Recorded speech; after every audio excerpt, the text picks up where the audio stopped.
আপনারা হয়তো জানেন অনেকে যে কয়েকদিন আগে হলাম আকাশে উড়ন্ত অবস্থায় আমার ড্রোনটা মাটিতে পড়ে গেছে। মানে একটা প্রপেলার ভাঙ্গি গেছিল, দুইটা প্রায় ভাঙ্গি গেছিল, ও কারণেও মাটিতে পড়ে গেছে। তো এটা সেফ প্লেসও পড়ার কারণে কিছু হয়েছে না। প্রচুর জায়গা সিলেট টুকাইতে প্রপেলার তো আর পাইলাম না। এখন ডাকাত অর্ডার দিলাম, ডাকাত অর্ডার দিয়াও আজকে আইসে, সুন্দরবন থেকে ফোন দিছে যে আজকে গিয়ে আনতাম। আনা পরে তো ইনশাল্লাহ আবার ড্রোনটা ফ্লাই করার ট্রাই করবো। তো এটা রিসিভ করার লাগে যাইলাম এখন বিয়ানি বাজার। সব যার যারের কামে ব্যস্ত থাকার কারণে একলা একলা যাওয়া লাগে আজকে বাজারও আওয়া মাত্র আইলাম আমি সুন্দরবন কুরিয়া সার্ভিসও আইয়া প্রোডাক্টটা রিসিভ করিয়া আমার গাড়িটা দিলাইছি, মানে আমার বাইকটা দিলাইছি আমার ভাই একজন বুঝছই। আর এর মাঝে বিয়ানি বাজারে ওখানে আমি বন্ধুরে ফোন দিছি, বন্ধু কই তুই? কই খালি তুই কই ওখান কো? আমি কইলাম আমি আসি এক জায়গা সুযোগের শোরুমের কান্দার। কই তুই তা কোন আমি আইয়ার, মানে আমার বন্ধু কইতে না কইতে লোকালো গাইছে। ও তো হইলো বন্ধুত্ব। বন্ধু বহুত দিন বাদে দেখা, হ্যাঁ বহুত দিন বাদে দেখা। তুই তো অবস্থা আসনি বলা আর তাই বলা তুই তাই কে ও আই বন্ধু বাদে কি ওখানে তাই কে আই দেখতে পার রাই একলা সিএনজি কেউ নাই। বন্ধু তোমার ইলা কোনো ইচ্ছা আছে নিজে ওটা খাইতাম না? যেতে ভালো লাগে ওটা খাইতে পারো? যেতে পারলে খাইতাম, বাড়ির লেগে রুচি নাই। রুচি নেই? আচ্ছা যেটা নাই সেটা ঠিক আছে নি? আমরা প্রোটিন খাই, যেহেতু আমরা শরীরে অনেক কম প্রোটিন। দেখতে পারো আমার বন্ধুরে দেখিও কিছু খাইবে নি, ড্রিঙ্কস আনাইলাই জানলে তো ভালো। আচ্ছা আরো কিছু তোমার ইচ্ছা থাকলে খাইতে পারো, সমস্যা আজকে যেটা কইবে তাই পানি না নিয়ে ড্রিঙ্কস আনাইলাই, তাইলে তো সমান টেকা। হ্যাঁ টেকা তো আর সমান। দেখছো না আমরা কত হিসাবে, খালি কইবা যে আমরা হিসাবে না।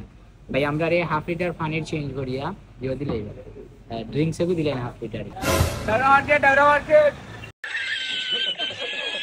মানে 60টা ফাঁকনা আছে, ওগুলোর দাম হইলো 2500 টাকা। তাও ইচ্ছা 100 থেকে 150 বার আমি ফ্লাই করতে পারবো, আর ফ্লাই করতে পারতাম না। আর যদি ফ্লাই করাই আমি রিক্সে, মানে এখন কু জেলা বাঙ্গিছে লাখ তাদের বাঙ্গি দিতে পারে। চেঞ্জ করি এখন আমরা ফ্লাই করার ট্রাই করবো, দেখি ফ্লাই হয়নি।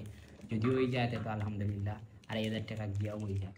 আপনারা আবার চিন্তা করতে পারেন বলে ইটার আকি ইঞ্জিনিয়ার কে ঠিক করে দুবাই থেকে প্রশিক্ষণ প্রাপ্ত আমাদের রাশেদ ভাই, লাইসেন্স প্রাপ্ত লাইসেন্স তো দেখা দাও, লাইসেন্স তো দেখা কেন অনলাইনে দেখেন আমরা দেখাইলাম ভেরিফাইড লাইসেন্স। আচ্ছা দুবাই থেকে আমরা প্রশিক্ষণ প্রাপ্ত যার লাইসেন্স আছে এবং বুর্জ খলিফার একমাত্র আর্কিটেকচার আমাদের প্রিয় রাশেদ ভাই, যিনি আমাদের মধ্যে বোম মারা ছেড়া।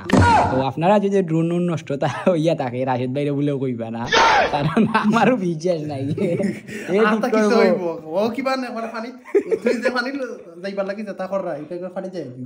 আমি চিন্তা করলাম। ফাইনালি ফিটিং করছো না আমরা রাশিদ ইঞ্জিনিয়ারে, বুঝছো? এখন আমরা দিয়ামো ফ্লাই হয়নি, জানালা উনালা লাগাই, কারণ আপনার যে ফ্লাই হয়ে ভালো লাগা রে বাবা লাগা। বিসমিল্লাহির রহমানির রহিম। রাসূল ভাই তোমার নাম ওরাও ওয়াও বের বেড়া বেবে ইঞ্জিনিয়ার কিন্তু অত বাদ না, আমি কইলাম না। ঠিক আছে এখন আসলে না আমরা তাই ইস্তিপাতার নাম্বার দিও। ফাইনালি আমরা ড্রোনটা ঠিক হয়ে গেছে। এখন ইনশাআল্লাহ শর্ট ফিল্ম হইব, এর বাদে ড্রোনের শুটও পাইবা। আর যাক সকলটা ওকে হয়ে গেছে আলহামদুলিল্লাহ। আপনারাও ভালো থাকবা, সুস্থ থাকবা, আর যাতে আল্লাহ বড় ধরনের বিপদ না দিন তার লাগে দোয়া করবা। আল্লাহ হাফিজ, বাই বাই এভরিওয়ান।